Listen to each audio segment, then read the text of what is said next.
Hello friends, e-PG study के YouTube channel में आपका स्वागत है। आज हम ट्वेल्थ क्लास के अकाउंट सब्जेक्ट के फर्स्ट चैप्टर के बारे में डिस्कशन करेंगे और इस चैप्टर को मैं अच्छी तरीके से आपको समझाऊंगा। आज मेरी ये पहली वीडियो है, तो इसके अंदर मैं आपको थ्योरेटिकल पूरा का पूरा जो थ्योरेटिकल पोर्शन है इस चैप्टर का वो आपको अच्छी तरीके से समझाऊंगा। अगर आपने इस थ्योरेटिकल पोर्शन को अच्छे से समझ लिया तो मैं गारंटी से कह सकता हूँ इसके न्यूमेरिकल और इस चैप्टर के थ्योरेटिकल इसमें से कहीं से भी कोई भी क्वेश्चंस आएगा आप उसको 100% अटैम्प्ट करोगे। क्योंकि हमारे कुछ ऐसे स्टूडेंट्स हैं जिनको क्या होता है कि न्यूमेरिकल समझ में नहीं आता और वो पूरे थ्योरेटिकल बेस के ऊपर रहते। तो यूट्यूब के ऊपर क्या होता है या ऑनलाइन क्लासेस में क्या होता है वो न्यूमेरिकल्स के ऊपर ध्यान देते हैं। आप कहीं भी ट्यूशन्स वगैरह पढ़ने जाओगे तो वो हमें सीधा न्यूमेरिकल्स निकलवाने के की कोशिश करते हैं और थ्योरेटिकल्स के ऊपर ध्यान नहीं देते हैं और बोलते हैं कि आप इन थ्योरीज़ को घर जाके पढ़ लेना। लेकिन क्या है कि जो हमारे स्टूडेंट हैं उनको काफ़ियों को दिक्कत होती है कि किस तरीके से हम थ्योरी के सिलेबस को कवर करें या किस तरीके से उनको समझें। और न्यूमेरिकल उनको कराते हैं तो उनको डिफ़िकल्टीज आ जाती है बहुत सारी कि किस तरीके से हम इनको आगे करेंगे। ना तो वो अब फिर न्यूमेरिकल्स निकाल पाता है ना ही वो थ्योरेटिकल्स अच्छे से कर पाता है। तो आइए सीखते हैं। अगर आपने हमारे चैनल को सब्सक्राइब नहीं किया है तो सब्सक्राइब कर दीजिए, बेल आइकन की घंटी को दबा दीजिए ताकि हम वीडियोस को बनाते रहे और आपको इनकी नोटिफिकेशन मिलती रहे। तो फर्स्ट चैप्टर से कम 4 वीडियो आपके लिए बनेंगे जिसमें पूरा न्यूमेरिकल कवर होगा, पूरा थ्योरेटिकल कवर होगा। तो आइए देखते हैं। तो सबसे पहले हम देखेंगे इस चैप्टर में हम पढ़ेंगे क्या। देखिए, सबसे पहले लाभ न कमाने वाले स्थापित संस्थाओं का अर्थ और इनकी विशेषताएं पढ़ेंगे। फिर उसके बाद देखेंगे प्राप्ति भुगतान खाता क्या है, इसकी अर्थ विशेषता क्या है। फिर देखेंगे आय और व्यय खाता क्या है, इसकी विशेषता क्या है। फिर उसके बाद इसके ऊपर देखेंगे आय व्यय खाता या लाभ हानि खाते में अंतर क्या होता है, कोष आधारित गैर कोष आधारित लेखांकन क्या है, या प्राप्ति भुगतान खाते और इनके अंदर किस तरीके से बनाए जाते हैं और स्थिति विवरण बैलेंस शीट किस तरीके से बनाई जाती है। तो देखेंगे सबसे पहले लाभ न कमाने वाली संस्थाओं का अर्थ। सबसे देखो, कुछ संस्थाएं ऐसी होती है जिनकी स्थापना लाभ न कमाने के लिए नहीं बल्कि अपने सदस्यों और समाज की सेवाओं के लिए की जाती है। अस्पताल, पुस्तकालय, विद्यालय, धार्मिक संस्थाएं, क्लब या दानार्थ संस्था या साहित्यिक समिति आदि ऐसी सारी चीज़ें होती है। देखो, आपको भी पता होगा आपके गांव में या आपके पड़ोस में या मतलब कि आपके शहरों में सरकारी अस्पताल होंगे या सरकारी स्कूल होंगे, उनमें भी फीस नाम मात्र होती है बिल्कुल। और आपको वो सेवाएं प्रोवाइड कराते हैं। या फिर कहीं पे कोई धर्मशाला हो गई या कोई कहीं पे आप जाते हो, कुछ धर्मात अस्पताल हो गए, या मतलब कि कुछ भी ऐसी चीज़ें जो आपसे बिल्कुल नाम मात्र 1-2 रुपये, 5 रुपये, 10 रुपये फीस लेके आपको सर्विस प्रोवाइड करते हैं, आपकी सेवा करते हैं। ये सारी संस्थाएं क्या कहलाती है, लाभ न कमाने वाली संस्थाएं होती है। और इनका अर्थ यही है कि ये संस्थाएं आपको लाभ न कमाने के उद्देश्य से नहीं बल्कि सेवा करने के उद्देश्य से चलाई जाती है ताकि वो मनुष्य जीवन का वेलफेयर कर सके, उनका कल्याण कर सके। तो देखेंगे सबसे पहले नोट यहाँ पे क्या है कि देखो, व्यापारिक खाता लाभ हानि खाता नहीं बनाती है। ये जो भी संस्थाएं होती है ना, ये व्यापारिक खाता या लाभ हानि खाता नहीं बनाती। जैसे कि आपको पता है कि ये सेवा कर रही हैं तो ये व्यापार थोड़ी कर रही हैं, आपसे फीस तो नाम मात्र ले रही है। तो इसीलिए ना तो ये व्यापारिक खाता बनाएगी कोई और ना ही ये लाभ हानि खाता बनाती है। परंतु ये खाते तो बनाती है। क्यों बनाएंगी, देखो, अगर ये खाते नहीं बनाएंगे तो कल को कोई भी आके इनको बोलेगा कि आप अपना हिसाब दिखाओ। तो कानूनी व्यवस्थाओं के लिए ये अपना अकाउंट्स बनाती है।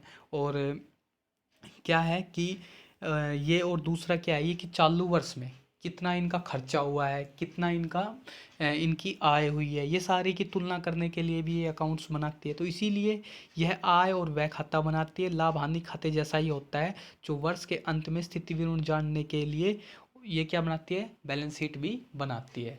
तो ये देखते हैं कि ईयर के लास्ट के अंदर आय और व्यय खाता भी बनाती है ये, प्राप्ति भुगतान खाता भी होता है इनका, और बैलेंस शीट भी होती है ताकि ये तुलना कर सके कि इनका कितना एक ईयर में खर्चा हुआ है और कितना इनको इनकम हुई है। ठीक है, इसके बाद इसकी देखते हैं विशेषताएं। विशेषता देखो, मुख्य उद्देश्य सेवा।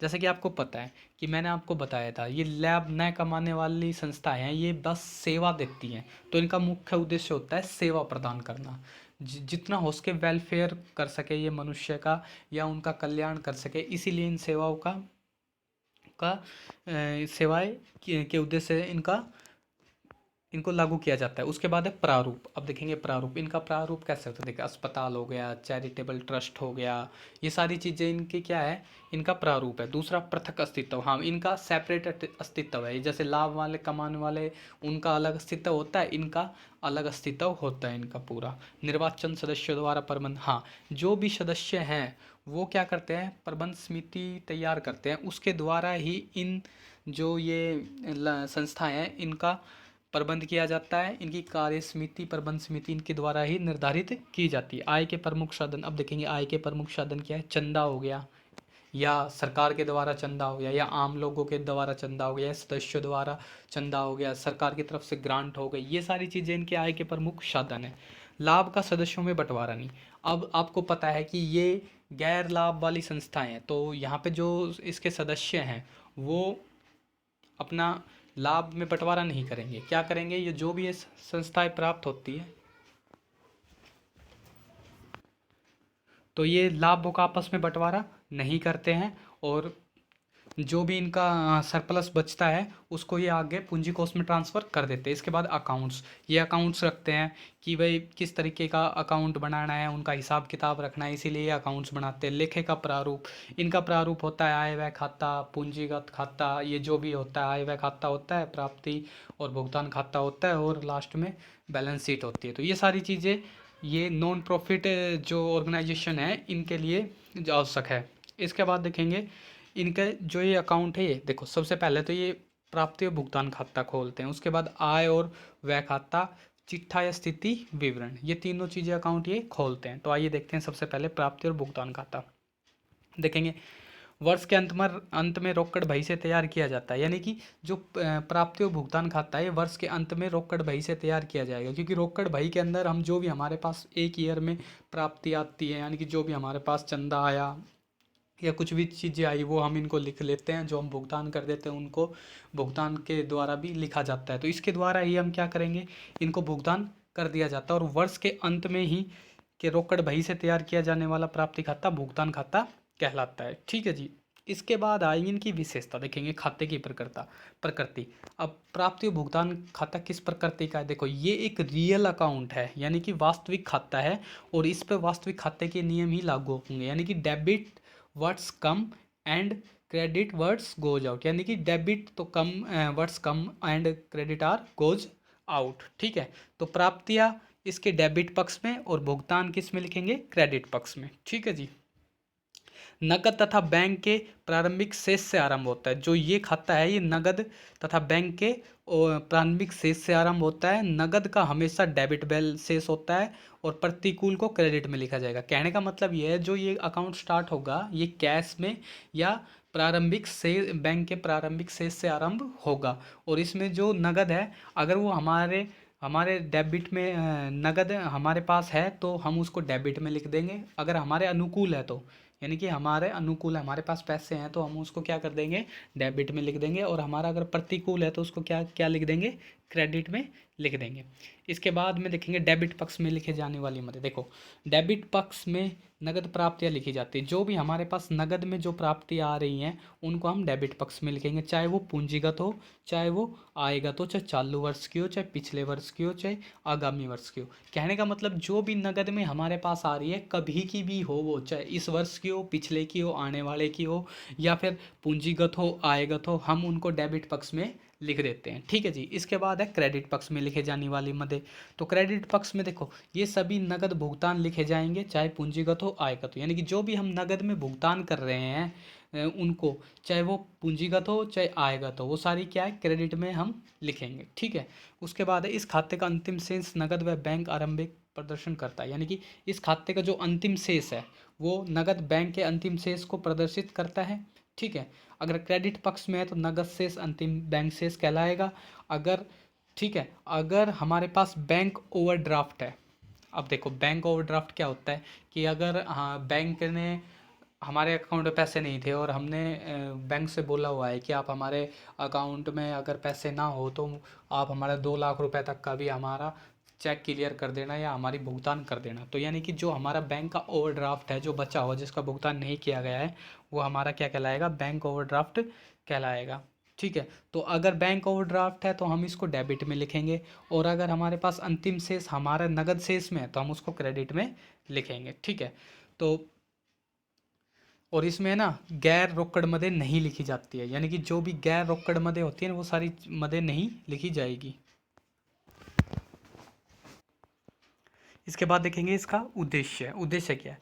यह केवल वर्ष के अंत में बनाया जाता है और यह बैंक के रोकड़ को प्रदर्शित करता है। यह लाभ हानि ज्ञात करने के लिए इसकी सहायता से एडजस्टमेंट के उपरांत आय और व्यय खाता तथा स्थिति विवरण तैयार किए जाते हैं। कहने का अर्थ है कि वर्ष के अंत में तैयार किया जाएगा और रोकड़ एक या बैंक शेष को प्रदर्शित करता है कि हमारे पास कितना कैश है या बैंक शेष कितना है, और लाभ हानि ज्ञात करने के उद्देश्य से तैयार किया जाता है, और लास्ट में एडजस्टमेंट की जाती है इससे, ताकि हम आय व्यय खाता या बैलेंस शीट तैयार कर सके।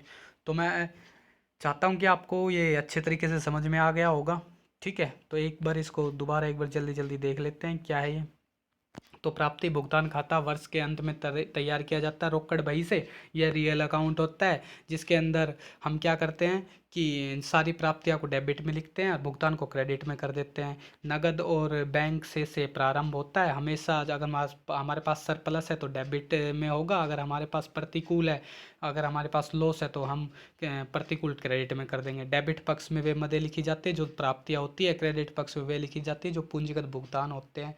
ठीक है। अंतिम शेष को हम प्रदर्शित करता है, इस खाते का अंतिम शेष नगद और बैंक के अंतिम शेष को प्रदर्शित करते हैं। नगद में यह प्रदर्शित करता है, क्रेडिट पक्ष में तो हमारे पास नगद शेष रहता है, और डेबिट पक्ष में बैंक ओवरड्राफ्ट या कोई अदर वो है भुगतान, उसको लिख देते हैं। ठीक है। इसमें इसमें गैर रोकड़ मदें नहीं लिखी जाती है। इसका उद्देश्य केवल क्या होता है कि वर्ष के अंत में रोकड़ तैयार की जाए और बैंक के प्रदर्शित करता है। ठीक है। इसके बाद जो भी एडजस्टमेंट है उसके द्वारा हम इसके लाभ, आय तथा व्यय हानि खाते और स्थिति विवरण तैयार करते हैं। इसके बाद देखते हैं एक और मोस्ट इम्पोर्टेंट इसका पार्ट, आय तथा व्यय खाता। लाभ कमाने वाली संस्थाओं के लाभ हानि खाते के समान होता है, यानी कि जो भी हमारी लाभ कमाने वाली संस्थाएं होती है और यह खाता उनके ही समान होता है और उनके द्वारा उनके जैसे ही तैयार किया जाता है। वर्ष के अंत में यह जानने के लिए बनाया जाता है कि चालू वर्ष में खर्चे और आय कितने ज़्यादा कम हुई है या ज़्यादा, यानी कि खर्चा ज़्यादा हुआ है या आय ज़्यादा हुई है, यह जानने के लिए इसको बनाया जाता है। ठीक है। आयगत व्यय हानि डेबिट में लिखते हैं, यानी कि आयगत व्यय जो भी आयगत खर्चा है उसको हम हानि यानी कि डेबिट में लिखेंगे। आयगत आय लाभ है तो उसको क्रेडिट में लिखेंगे। ठीक है। अंतिम शेष को अगर सरप्लस अधिक है तो सरप्लस बोलेंगे, अंतिम शेष अगर कमी है तो डेफिसिट्स बोलेंगे। क्रेडिट पक्ष ज़्यादा हो तो surplus of income over expenditure, यानी कि अगर क्रेडिट पक्ष ज़्यादा यानी कि हमारे पास आय ज़्यादा हो तो हम क्या लिखेंगे, surplus of income over expenditure. अगर हमारा डेबिट ज़्यादा हो तो लिखेंगे excess of expenditure over income. ठीक है। यानी कि हमारी खर्चा यानी कि हमारी कमी ज़्यादा हो तो डेबिट पक्ष में ये लिखेंगे। ठीक है। इसके बाद देखेंगे इसकी विशेषता, खाते की प्रकृति। यह नाम मात्र खाता है, नॉमिनल अकाउंट। इसके अंदर क्या होता है, जो भी डेबिट है वे सारे एक्सपेंसेस है, लॉस है, और जो हमारे क्रेडिट है वो सारे क्या है, हमारी इनकम है और गेन है। ठीक है जी। इसके बाद इसकी मदें, इसमें पूंजीगत मदें नहीं लिखी जाएगी, उसमें हम सारी मदें लिख रहे थे प्राप्ति खाते में, इसमें हम खाली इसमें हम पूंजीगत मदें नहीं लिखेंगे, केवल आयगत ही लिखेंगे। देखो आयगत क्या होती है, देखो पूंजी फर्नीचर, हमने कोई फर्नीचर खरीदा है तो फर्नीचर आपको पता है पूंजीगत है, तो हम इसको नहीं लिखेंगे। लेकिन अगर हम उसको बेच रहे हैं और उससे हमें लाभ और हानि प्राप्त हो रही है तो हम उसको इस खाते में लिखेंगे। तो इसीलिए हमें यहाँ पूंजीगत ना लिख के आयगत मदें लिखनी है। रोकड़ के प्रारंभिक व अंतिम शेष को नहीं लिखा जाता, उसमें लिखा जाता था, लेकिन इसमें क्या है, रोकड़ के प्रारंभिक और अंतिम शेष को नहीं लिखा जाएगा। एडजस्टमेंट, इसके अंदर प्रॉफिट और लॉस की तरह सभी एडजस्टमेंट किए जाते हैं। जैसे देखो डेप्रिसिएशन हो गया, आउटस्टैंडिंग एक्सपेंसेज हो गया, अपूर्वदत्त हो गए, यानी कि और भी बहुत सारी चीज़ें हैं जो इसके अंदर लिखी जाती है। केवल चालू वर्ष अवधि के आय लिखे जाएंगे, यानी कि इसके अंदर करंट ईयर से भी जो रिलेटेड हमारे पास मदें हैं या जो भी है वो केवल करंट ईयर की ही लिखेंगे, उसके अलावा नहीं लिखेंगे। फिर देखेंगे इसका उद्देश्य। देखो खाते का अंतिम शेष आधिक्य या कमी को प्रकट करता है, बिल्कुल। ठीक है। यानी कि जो खाते का अंतिम शेष है या तो वो सरप्लस दिखाएगा या कमी दिखाएगा। ठीक है। अगर क्रेडिट है तो वो हमारा सरप्लस है, आपको पहले बताया था। अगर डेबिट है तो वो हमारा क्या है, कमी है हमारी, हानि है। तो ठीक है, सरप्लस को पूंजी कोष, अगर हमारा सरप्लस है तो उसको हम पूंजी कोष में जोड़ देते हैं लास्ट के अंदर, अगर हमारी कमी है तो पूंजी कोष में से हम घटा देते हैं। ठीक है, तो समझ गए होंगे इसको भी। इसके बाद देखेंगे बैलेंस शीट का। देखो, वर्ष के अंतिम तिथि को अपना यह स्थिति विवरण तैयार करती है ताकि वर्ष का पूरा लेखा जोखा लिखाया जा सके। यह उन मदों से तैयार किया जाता है जो आयगत आयों तथा व्यय की मदों की आय तथा व्यय खाते में हस्तांतरित करके बाद शेष बची हुई होती है। यानी कि जो भी आयगत आय थी और व्यय थी कि सारी मदें हम आय और व्यय खाते में ट्रांसफ़र कर देते हैं और उसके बाद जो बची हुई है उससे तैयार किया जाएगा। ठीक है, स्थिति विवरण में केवल पूंजीगत मदें अर्थात संपत्ति, दायित्व, पूंजी कोष ही लिखे जाते हैं। तो याद रखना ये बात कि स्थिति विवरण में केवल पूंजीगत मदें ही लिखी जाएगी, संपत्तियाँ, दायित्व, पूंजी कोष आदि लिखे जाते हैं। अब हमारी आ गई संपत्तियाँ, एसेट साइड्स आ गई हमारी। देखेंगे एसेट साइड, पिछले वर्ष की बैलेंस शीट में लिखी गई एसेट्स की राशि को ही इस वर्ष के क्रय की गई राशि, यानी कि जो पिछले साल हमारी बैलेंस शीट में एसेट्स की राशि थी वो इस वर्ष क्रय की गई एसेट्स की राशि के साथ है किस एडजस्टमेंट करना चाहिए। यानी कि जो हमारे पिछले वर्ष की जो असेट्स थी उसको हम इस साल जो क्रय की गई है एसेट्स की राशि और साथ साथ जो डेप्रिसिएशन है उसको जोड़ के एडजस्टमेंट करना चाहिए हमें। ठीक है, उसके बाद एसेट्स की केवल एडजस्टमेंट की राशि को ही अंतिम स्थिति विवरण में लिखा जाता है। यानी कि जो भी हमने संपत्ति की एडजस्टमेंट की राशि की है उसको ही हम बैलेंस शीट की एसेट साइड में लिखेंगे। यानी कि एडजस्टमेंट की है ना उसी राशि को लिखेंगे, दूसरी राशि को नहीं लिखेंगे। उसके बाद देखेंगे कोई नई संपत्ति हमने क्रय की है तो प्राप्ति भुगतान खाते में क्रेडिट पक्ष में दिखाई गई है। तो पिछले जो भी हमारी कोई भी नई संपत्ति हमने खरीदी अब वो प्राप्ति भुगतान खाते के क्रेडिट पक्ष में दिखाई गई है तो पिछले वर्ष की संपत्तियों को जोड़कर चालू वर्ष के स्थिति विवरण में एसेट साइड में लिख देंगे। यानी कि जो हमारी पिछले साल की जो संपत्तियां थी उनको अब हम इसमें जोड़ के एसेट साइड में लिख देंगे। ठीक है, उसके बाद देखेंगे अगर हमने एसेट्स सेल कर दी, विक्रय कर दी तो प्राप्ति भुगतान खाते के जो डेबिट पक्ष में बुक वैल्यू के आधार पर पिछले वर्ष की जो संपत्ति है उसमें से घटा देंगे। अगर संपत्ति अकाउंट के पक्ष में है, क्रेडिट पक्ष में है तो उसको जोड़ देंगे, अगर क्रेडिट पक्ष में है तो उनको घटा देंगे, तो पक्ष में से जोड़ देंगे या उनको घटा देंगे। अगर क्रेडिट पक्ष में लिख रहा है तो उनको जोड़ के लिख देंगे, अगर डेबिट पक्ष में लिख रहा है तो हम घटाकर लिख देंगे। उसके बाद देखेंगे कि डेप्रिसिएशन या हाथ संबंधी कोई एडजस्टमेंट है तो उसको घटाकर लिख देंगे। दूसरा, आउटस्टैंडिंग एक्सपेंसेस है, उपार्जित आय है या कोई एडवांस की आय है या फिर कोई इन्वेस्टमेंट की वो चीज़ें तो उनको हम भी संपत्ति में लिखेंगे। ठीक है, उसके बाद है प्राप्ति या भुगतान खाते का अंतिम शेष बैंक शेष होता है। यानी कि जो भी हमारा प्राप्ति और भुगतान खाते का जो शेष होता है उसे अंतिम बैंक शेष होता है संपत्ति पक्ष में लिखना चाहिए। ठीक है, अगर बैंक ओवरड्राफ्ट है तो उसे दायित्व पक्ष में लिखना चाहिए। ठीक है, तो बैंक ओवरड्राफ्ट बार बार आ रहा है तो आपको मैंने समझाया था कि मान लीजिए आपके अकाउंट, मैं आपको एक ईजी सी लैंग्वेज में समझाता हूँ कि अगर आपके पास 50,000 रुपये हैं आपके अकाउंट में तो आपने कह रखा है बैंक से कि अगर मेरे अकाउंट में अगर 2 लाख रुपए तक की मैं अपनी बैंक ओवरड्राफ्ट की छूट खुलवाता हूँ, अगर कल को अगर कोई आपका संबंधी या कोई भी 2.5 लाख रुपए का चेक लगाता है आपके अकाउंट में तो 50,000 तो आपके अकाउंट में है और 2 लाख का आपने ओवरड्राफ्ट खुलवा रखा है तो अब वो बैंक उस चेक को क्लियर कर देगा और जो ये 2 लाख रुपए ये बैंक ओवरड्राफ्ट है वो बैंक को हमें वापस करने होते हैं, उसके ऊपर जो ब्याज है वो दिया जाता है। ठीक है, इसके बाद देखेंगे लाइबिलिटी साइड। देखें पिछले वर्ष की स्थिति विवरण में दायित्व पक्ष में सभी ऋण की राशि को देखकर पता लगाना चाहिए कि ऋण का भुगतान है या नहीं। यानी कि जो भी हमें पिछले वर्ष की जो भी स्थिति विवरण है उसमें से सबसे पहले हमें लोन ढूंढना चाहिए और उसको अच्छे से देखना चाहिए कि उसका भुगतान किया है या ना किया है। अगर भुगतान नहीं किया तो उसको शुद्ध रूप से उसको दायित्व पक्ष में लिखना चाहिए। नया ऋण प्राप्ति भुगतान खाते के डेबिट पक्ष में लिखा होता है, यानी कि भुगतान प्राप्ति के नया डेबिट पक्ष में लिखा होगा उसे दायित्व पक्ष में लिख देंगे। पूंजीगत प्राप्ति इसे दायित्व पक्ष में लिख लेना चाहिए। विशेष कोषों को भी पुरस्कार कोष, मैच कोष, खेल कोष दायित्व को लिखना चाहिए। यानी कि पूंजीगत प्राप्ति में जो दायित्व पक्ष है उसको भी हम दायित्व पक्ष में लिख लेंगे और विशेष कोष है जैसे पुरस्कार कोष है, मैच कोष है, खेल कोष है, इनको भी दायित्व पक्ष में लिख लेते हैं। उसके बाद है हमारा अदत्त व्यय, अनुपर्जित आय, जो आय अभी अग्रिम प्राप्त होगी, इसको भी हम डेबिट पक्ष में लिख लेते हैं। ठीक है। पिछले वर्ष में स्थिति विवरण में से संपत्तियों में से दायित्व घटाकर जो शेष बचता है उसे भी हम गैर लाभ कमाने वाली संस्थाओं की दशा में पूंजीगत निधि कहा जाता है। समझे आप कि जो पिछले वर्ष की बैलेंस शीट थी उसमें से जो संपत्तियों में से दायित्व घटा देते हैं, संपत्तियों में से दायित्व घटा दो, जो शेष बचता है उसे गैर लाभ कमाने वाली संस्थाओं की दशा में पूंजीगत निधि कहा जाता है। यानी कि संपत्ति में से वो लाइबिलिटी घटा देते हैं, जो बचता है उसे पूंजीगत पूंजी निधि कहते हैं। ठीक है। इसके बाद देखेंगे ओपनिंग एसेट्स में से ओपनिंग लाइबिलिटी घटाएंगे तो हमारे पास आ जाएगा पूंजी निधि। ठीक है। आय व्यय खाते द्वारा यदि व्यय या आय का आधिक्य प्राप्त होता है तो आधिक्य को पूंजी निधि में कर देते हैं। यानी कि आय और व्यय खाते द्वारा यदि आय व्यय पर आय का, यानी कि अगर आय ज़्यादा है तो हम पूंजी निधि में जोड़ देंगे, और अगर हमारा व्यय ज़्यादा है तो पूंजी निधि में से घटा देंगे और दायित्व पक्ष में लिख देंगे।